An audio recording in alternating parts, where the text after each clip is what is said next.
So the Frosthaven previews continue from my playtesting experience, and today we're going to be talking about the human banner spear.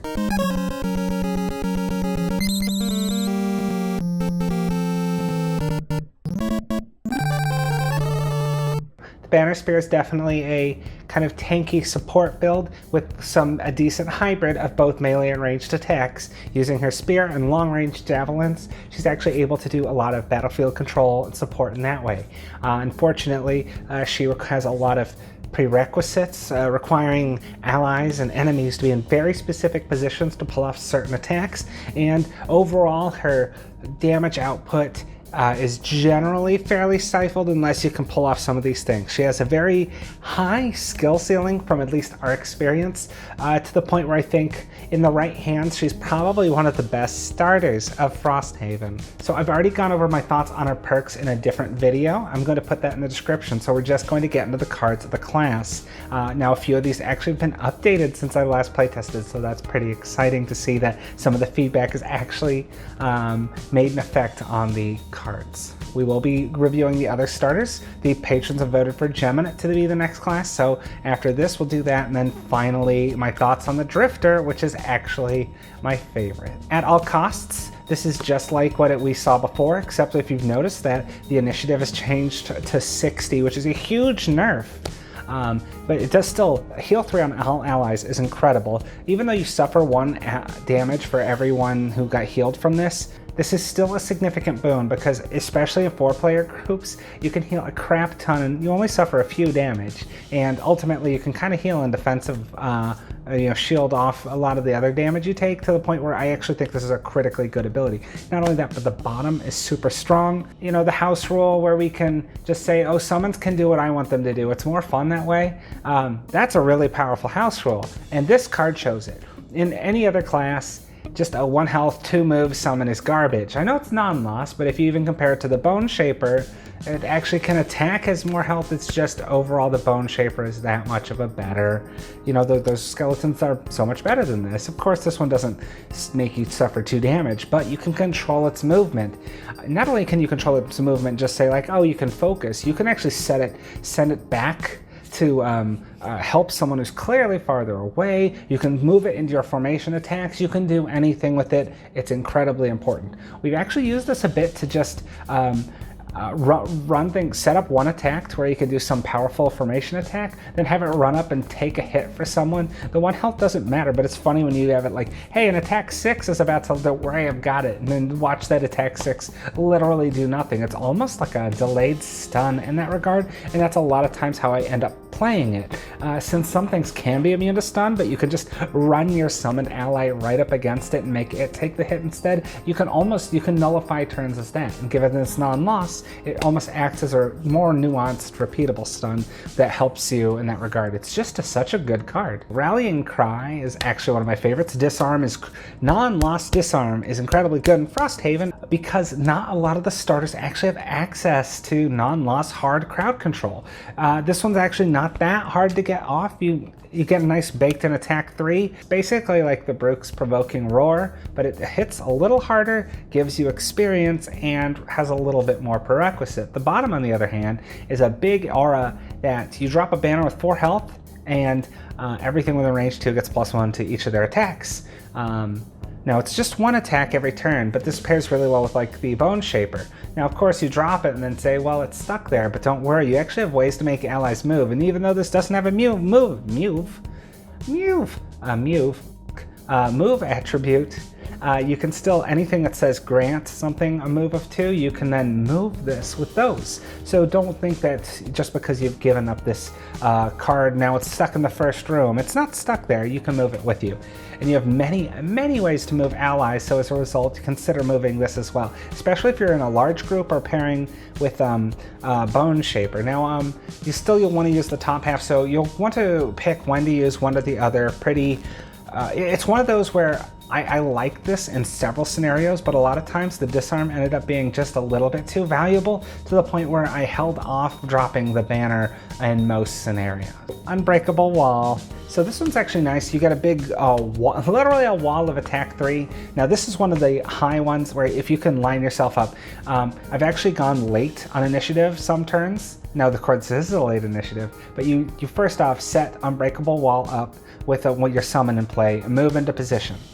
Then you play one of your very early initiatives on your next card, move your summon into that blue spot, and then do a big sweep of attack 3s. The push can be ignored. I mean, it's actually great, but this is one of those where I've seen things line up to where this can easily average 2 attack 3s very reliably, very often, or we have gotten to where getting all of them in. This is an incredibly good card, and it might be not used as much because people do like the bottoms. All of your ranged attacks suffer -1 range, which just suck, but you get a permanent shield 1. Now for those of you who are thinking of, hey, this looks similar to another class from Gloomhaven, a locked class. You'll notice the lack of a pip on that shield makes this card much worse. However, not giving the other downside that that one has, I still think this is a very, very strong level 1 card. Both halves are very valuable.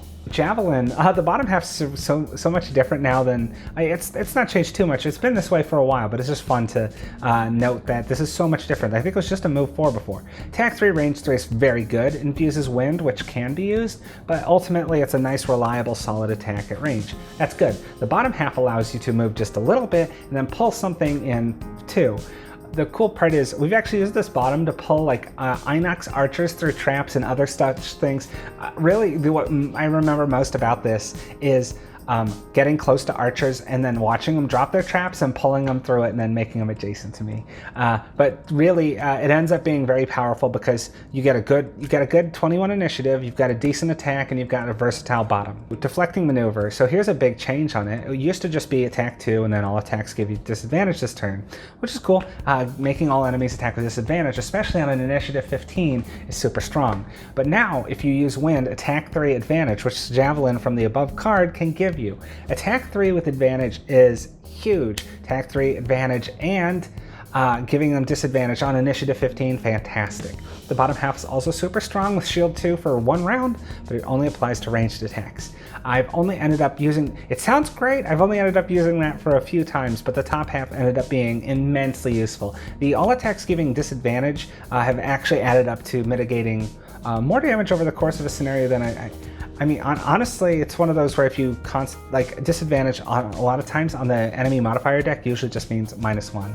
So it's very interesting if you compare shield 1 plus disadvantage on whenever you're taking multiple attacks. It's not always that you can have the chance to get that to line up, but it's fun when it does. The tip of the spear, this is insane. You just need someone behind you, which is easy to get, and then attack 3, pierce 3, that hex and the one ahead. It's super strong, and not only that, but the bottom half is a nice move 4. You're going to need both of these, so it's one of those, this is such a strong card as well. A lot of the times we played Banner Spear, we looked at the scenario and figured out what do we need, and anytime I saw shielded enemies, this is one of those, we could bring this, and since a lot of times shielded enemies don't have high health pools, this is a really good way to just knock them out real fast. Combined effort used to be an attack 4, now it's an attack 3. Seriously though, attack 4 wound with a very easy to get formation is a bit of a too big of an ask, but this is such a huge, and I love this attack. It's just very easy to be next to an ally and an enemy where you're all in a little triangle, and then attack 3 and wound is pretty decent for a level 1 non-loss, and not only that, but grant 2 allies move 2 is huge as well. You can control the movement, so if you want the banner to move in this direction, go ahead and do that, but you move 2 and 2 things move 2 of your choice. Of course, if you're making an actual other player move, they control it. You don't mind control them. That would be pretty funny though, wouldn't it? But set for charge, this is not a new change, but it's pretty interesting to note that the bottom half of this is, first off, the initiative to 6 is huge, and move 4, initiative 6, move 4. Just leave it at that, that's strong.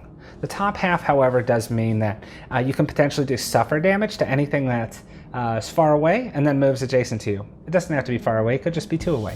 But that ends up being pretty decent. We used it in some scenarios, but ultimately most of the time, I just ended up using move 4 and ish 6.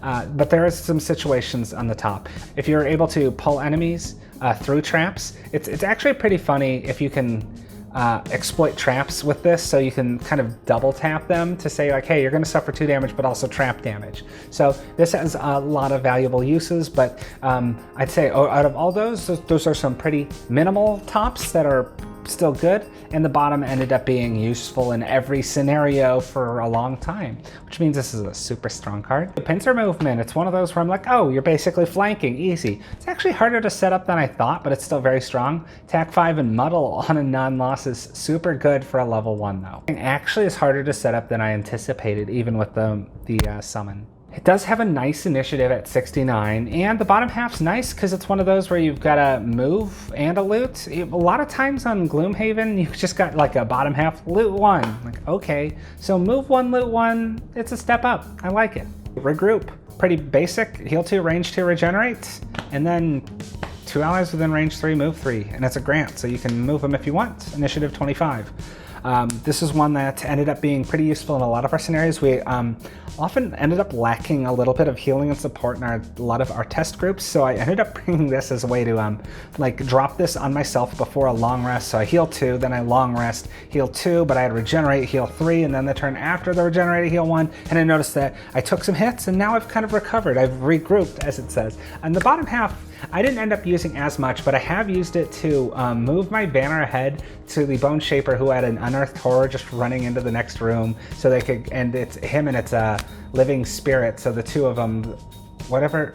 The 18 initiative like hovering thing, I think it might be a living spirit. I know that's a monster, but from our playtesting, it's funny to just say like, I need to get to the next room, but your monsters are going to run in there here, get an attack buff, and keep that going up. And it's when you get memorable moments like that it's funny because we're trying to figure out like, how did we regroup the flag? We don't know. Maybe I just yeeted it across the room. I don't know. But it's really, it makes for memorable moments. It's got some good utility, and the top is very useful. It doesn't make, especially if you're bringing a Bone Shaper who keeps hurting itself. Like, hey, masochist, top yourself off. All right, Resolved Courage is actually one of the ones where we've had another cases where you can set that up really nicely. If you can actually just position yourself in a way where you're adjacent to 2 or 3 things in that manner, the initiative on this, the 10, you'll basically beat everything. Drop the summon behind you and just do it. It's like Unbreakable Wall, you need to pair it with a better initiative because you're not going to get the 83 off and hope enemies that are still going to be next to you or even be able to attack them first. Resolved Courage, on the other hand, you can very easily. Not only that, if you go late, you can always drop, you can always attack early and then move out, or to take advantage of the immobilize, but sometimes you don't need the immobilize, you just want to attack as many enemies as possible. So you can just use the super early initiative with the summon. This is a super strong card. I personally think it's better than a lot of the level 1s. It basically is very reliant on the summon we've seen, or certain ranged classes, but it's one of those where that's super strong. The +1 to the next attack ability perform you or an adjacent ally is a nice change. It's attack ability, not next attack.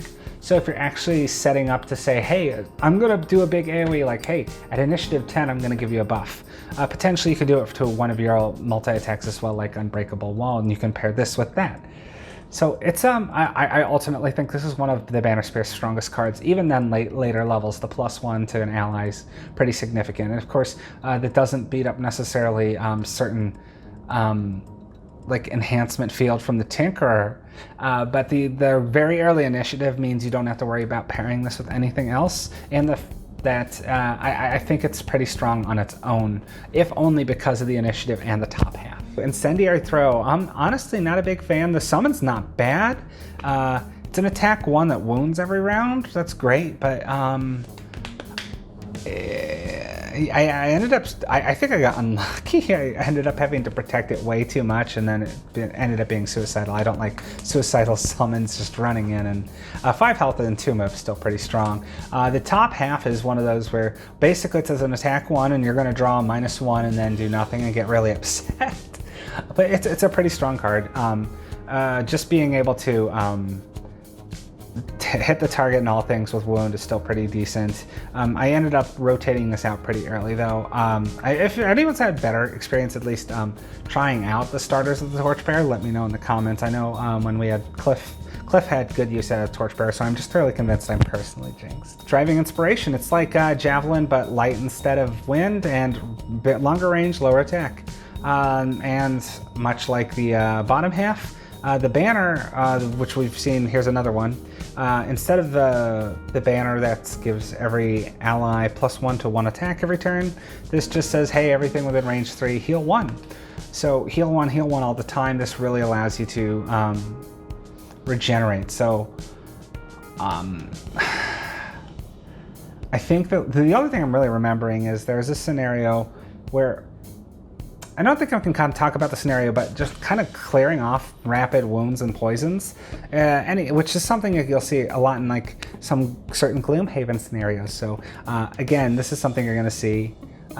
Sometimes you'll have enemies that just do that on every attack in Frosthaven, so this is one of those where it's useful to have that anyway. However, because it's at least semi-situational, this is one I didn't actually end up bringing to a lot of scenarios. Now we're in the high level cards, and these ones are pretty fun. So Pinning Charge, as you can see now, it keys off of wind, or I don't know if people knew that. Anyway, it keys off of wind now. You get a nice little long-ranged attack, attack 2 at range 3, or if you use wind, attack 3, range 3, and it immobilizes, which is fantastic. Not only that, but you get +1 attack for each ally adjacent to the target. What I remember most about this is having 3 decrepit skeletons adjacent to a thing and being able to nail them for a huge amount. I love that, plus the initiative 17 is pretty strong. The other hand on this is it's just more granting allies movement, but range 4 and 3 allies and move 2. It's pretty strong, but ultimately I like the top half a bit better. I ended up playtesting Meat Grinder, the other level 2 ability, a little bit more. So Meat Grinder is kind of fun because you like need to, it's like a weird flanking, which I actually like, but it's not, you don't get it as often as you think you do, but ultimately it's getting 2 enemies of that attack. I never had it happen. I must just be unlucky. But the bottom half, on the other hand, move 3 and then basically heal 1, regenerate self. You can do an adjacent ally, but I usually just end up putting on myself, and between that regroup, I was able to just keep myself going. Whenever I played the Banner Spear, I didn't have any tough characters with me, so basically a lot of what I was doing was just hard crowd control and trying to do high attacks and keep myself going, and some of the shieldy things, which ended up getting through. I don't recall ever losing a scenario with the Banner Spear, and I think it's possible that we played some of the easiest scenarios when we were doing playtesting, but it's just super fun to just kind of be that tank. And this one was one of those that feels like you are a tank. Like sometimes you're playing Gloomhaven, you're learning the game, and you're like, oh, I'm gonna run in, you're gonna be the DPS, you're gonna be the healer, and when you first jumped in, and clearly the character roles didn't click, because the healer was like, oh, I can't keep up with all this damage, and the tank's like, hey, I'm dying over here, and then you learn to like initiative leave, and do better crowd control, so on and so forth. I know, crowd control, isn't that great? But this is one of those where I kind of felt like I could actually sustain some of my durability, and this is one of the cards I used for that.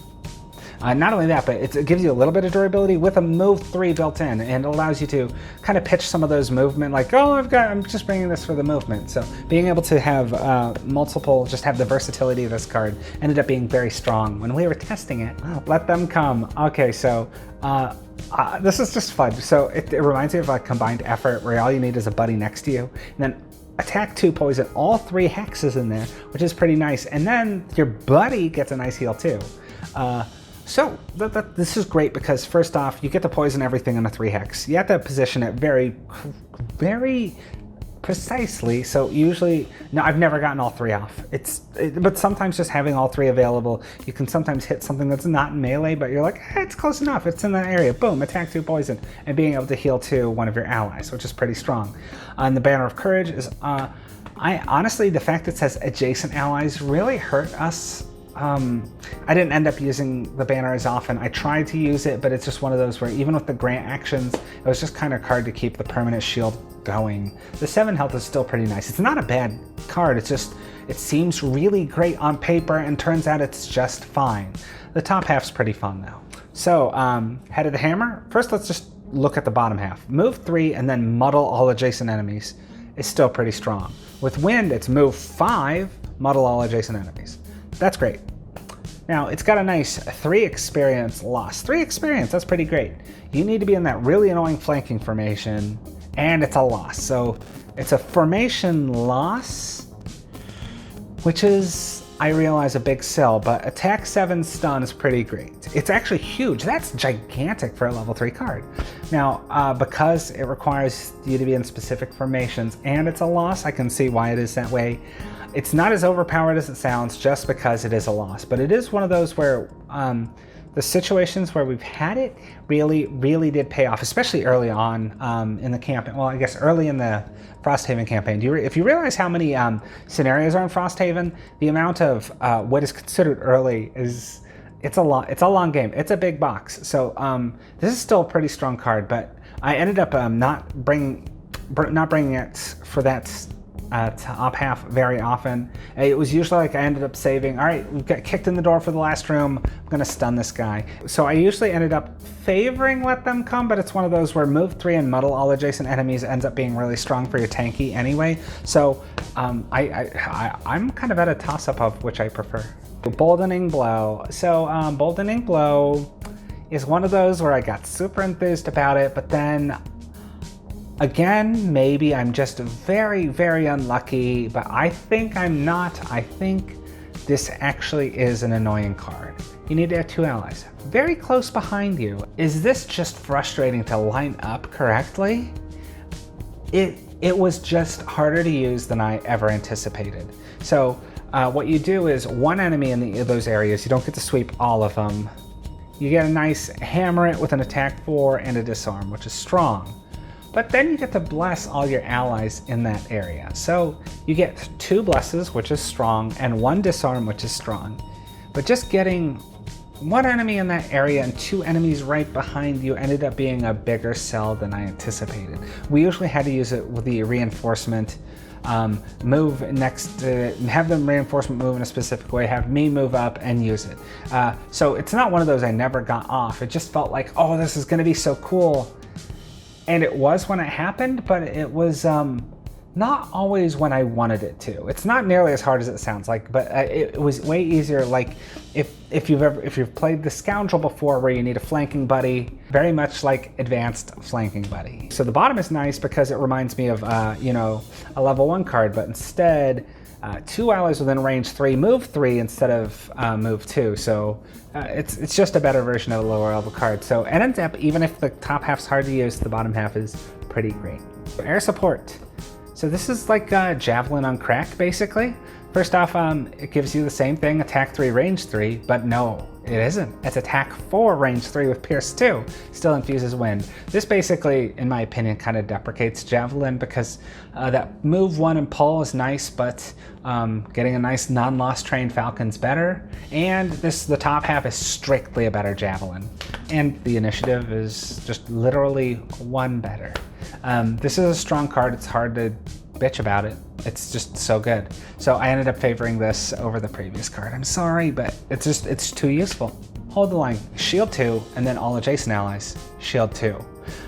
Very good. You can at least say, hey, you know what? We're up front. We're not going to take much damage, especially when paired on an initiative 5. You don't even need to come up with creative solutions for it. It's already built in. You're going to go before the enemies, and you're going to take, if there's multiple attacks coming, much less damage.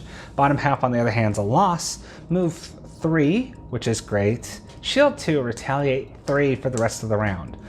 In the right scenario, we've had this actually be such an impact card because we can, especially like when we're opening particularly annoying rooms and we realize, oh no, this next round we're going to lose the scenario unless we pull out big stuff. This is some of those big stuff where like, hey, I'm gonna move ahead, I'm gonna shield, I'm gonna retaliate, and you can pair this with some other cards to say like, hey, do we need X, Y, or Z? Do we need a heal? Do we need a formation where I attack and disarm or whatever? This just didn't matter. This had so much impact on the bottom that it's a really well-designed card. I'm not necessarily thinking I'm like super sold on it being my favorite, but it is very useful in the at least 3 scenarios we ended up using it, especially on one of them in particular, which I can't talk about, but we're so glad we had it when we finally got to the last round. explosive epicenter is hilarious. So you've got this big wall and a sandwich. So you and your buddy right next to each other, and then in these 6 hexes, you can attack 3 and push 1 on any number of enemies in those 6 hexes. Which it doesn't end up being, I mean, if you get all of them filled in, good luck. Write me a comment if you've ever had that happen. Someone in the future come back and go, hey, I had that happen, Alice. And I'd be like, good for you. It never happened. I think the maximum I got was 3. However, 3 attack 3s, 3 pushes, and then all the ally can now then move 1, and then you can move 1 is actually really a lot. Even for a level 5 non-loss, it ends up being pretty valuable. The bottom half is very interesting though, which I say everything's interesting. Really, Frosthaven has a lot of interesting cards. For the rest of the scenario, as long as there's an enemy within range 3 of you, on your turn, you move 1 and can move an ally 1. This is actually really good for moving those banners, by the way, because you can always just keep creeping a banner forward. Now that sounds great, but this is a loss, and banners are losses. So you have to play you're putting too much into that. So I like the top half. The bottom half's cool. It's not as great as it sounds. It is useful, but I think I've said enough on it. Bolstering Shout. First off, this is great. Great. Heal 3, range 3, regenerate. It's fine. You got that. It's fine. But if you have wind, which you have multiple ways to getting it in play, but if you do, bonus target. So 2 heal 3s regenerate is super great. I love it. Love it. The bottom half reminds me way too much of the original Javelin's bottom, where you get one pull, but now you move 3, which is way better than move 1, and then 2 targets. This reminds me of kind of a combination of Javelin and regroup on crack. So this is a super strong card. None of it's really super high impact, but all the abilities are pretty useful in a lot of the Frosthaven scenarios. Once you play with certain characters, which I'm not going to talk about right now, the pulls end up being very good at synergizing with them. Barricade. So, I'm the worst. So, now the bottom half of this is what I'm going to talk about. Negate the first source of damage to an adjacent ally each round. So we played this with the Bone Shaper's Summon Bone Horde, where whenever it can take damage, you can remove a skeleton and you just kind of pile more decrepit skeletons to get it up to like 5 stacks and just watch it nail stuff. So one thing we found out is you can just let that thing go and then move the Banner of Valor and right next to it. So every time it runs towards an enemy, it hits them with an attack 8 or something. I think it's attack 8 sounds familiar. Attack 8, and then even if it suffers any damage, you can always just drop its attack down to 7 instead of 8. Oh no, by having this banner says you have to have it suffer 2 attacks every turn. Meanwhile, you have the Bone Shaper and the Banner Spear keeping up with it, and it's just so good. The top half, I think we may have gotten off. I don't know. It's just that some of the early formations are easy to do. Some of the top formations just are hard to pull off. But I love that Banner of Valor. Lead from afar is much stronger universally, in my opinion. And it's attack 2, but a lot of times it's very easy to get allies next to it. So this is one of those where with the Bone Shaper, with the Decrepit Horde that Gator was playing, attack 2 at range 4 is great, but then it's +2 for every ally adjacent to it. This is flanking strike on crack. Especially with range 4, you can specifically target enemies so you know you've got stuff next to. It's one of those where it's pretty strong, but also you get a nice lost summon, which I think would bother some people, but here's the part that's just really underestimated about this. The 4 health largely doesn't matter. We've had our group just kind of move forward and never really get this guy in any trouble. Because he has a range of 4, he never really gets into a position where he feels threatened. And not only that, but a move 2 is much stronger than some of the other movements that you'll find on some of the other ranged attackers. So for the rest of the scenario, as long as there's an enemy within like basically 6 of him, he'll move 2 towards it or nothing if they're close enough. Then attack 2 muddle. So This longbowman's a really strong summon. I love range summons, but range 4, attack 2, muddle for the rest of the scenario. Man, this adds up to a lot. I thought it was decent at first, but when we play tested it, holy crap. Especially on some of the long Frosthaven scenarios, because some of the Frosthaven scenarios are, we're gonna just punch you in the mouth right now off the bat. You better be ready to last 12 rounds because we're gonna kick your ass. But some of the scenarios are like, be prepared for the endurance test of your life. And this guy on any of those scenarios just does so much effort. Try thrust. You need a buddy to your left, a buddy to your right to the back, and then one enemy right in all the middle of it. You're all surrounding him, and you get to attack 7 stun him. It's really hard to get that lined up. When you do, it's good, but it's really hard. The bottom half, on the other hand, though, is nice little move 3, and then you get to attack 1 on all up to 3 adjacent enemies. But with wind, it doesn't need to be adjacent. They can be up to 2 hexes away instead. That's actually pretty strong. Just throwing out a bunch of attack 1s, especially, by the way, if you've seen the Banner Spear's updated perks with some of the rolling stuff that can just pop up randomly. Ultimately, I just found out just drawing more attacks ended up being very strong in the long run for her. So even like throwing out a couple of attack 1s, so move 3 and a couple of attack 1s ended up being very strong as is. Top half, again, the formations get very ridiculous at higher levels. I still prefer the longbowman for this, so sorry. Taunting Howl. So now we're getting into super high level. Pull our thing within range 4. All, it literally says target all. That's fantastic. Let's pull it next to you and then shield 3. That's huge. Unfortunately for a loss, being able to pull everything on you and then say, hey, I've got a mega shield, it's great. I don't think it's necessarily an awful card. It's just one of those where it's okay. But other than that, the bottom half is really nice. 11 initiative, move 3, and grant 2 allies move 3. Like I said, there's a lot of granting movement, and even if you get these in like cute little bite-size, good movements, and then situational losses, it's fine.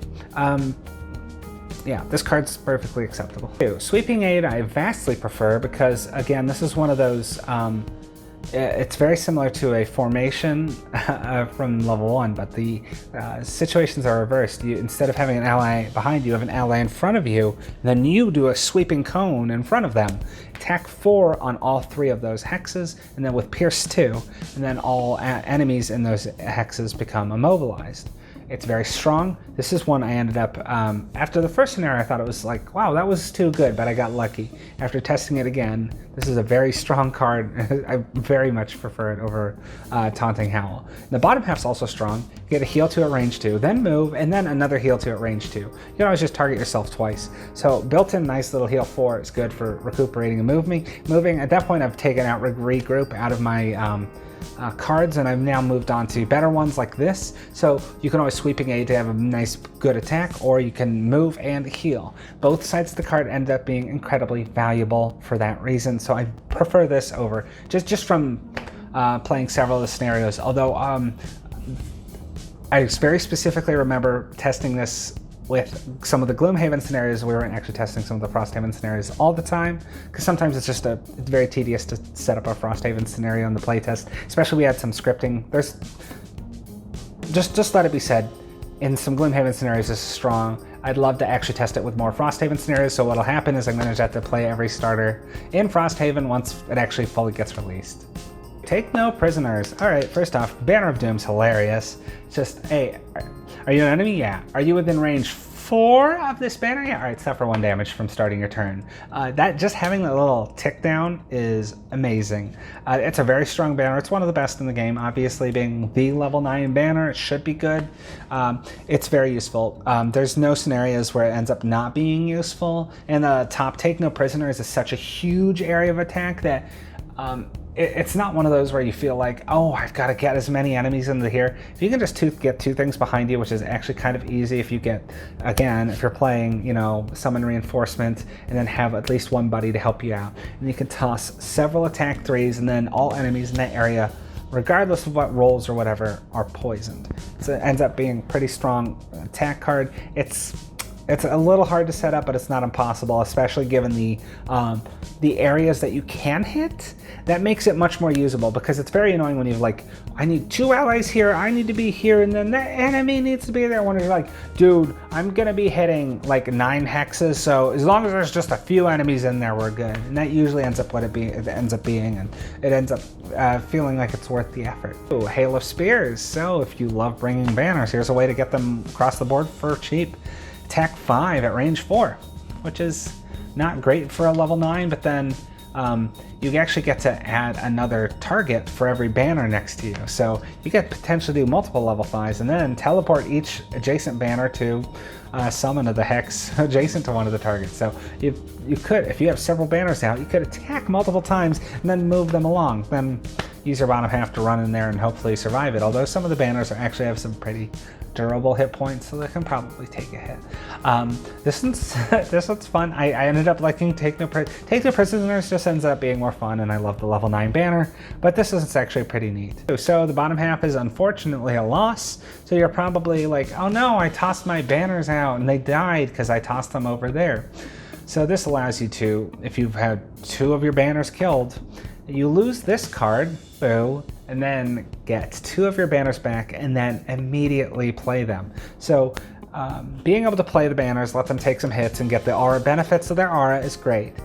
But then being able to play this card, get them back, action economy, play them for free, it ends up being pretty strong. Now some people are, it was actually funny, I actually saw a concern about how the banners already give you a bunch of experience, and then you can summon them again. Do I get the experience again? And all I have to say is, dude, it's a level 9 card. If you're getting like 8 experience pretty easily, you're level 9. Don't worry about it. So, which Banner Spear card is your favorite, and would you like to see us play this in when we do our Frosthaven playthrough? Let us know in the comments below. I want to thank you, our patrons, and we're going to be doing the Geminate video next. And thank you to all of you for watching. All of you, your support's amazing, and I really do appreciate it.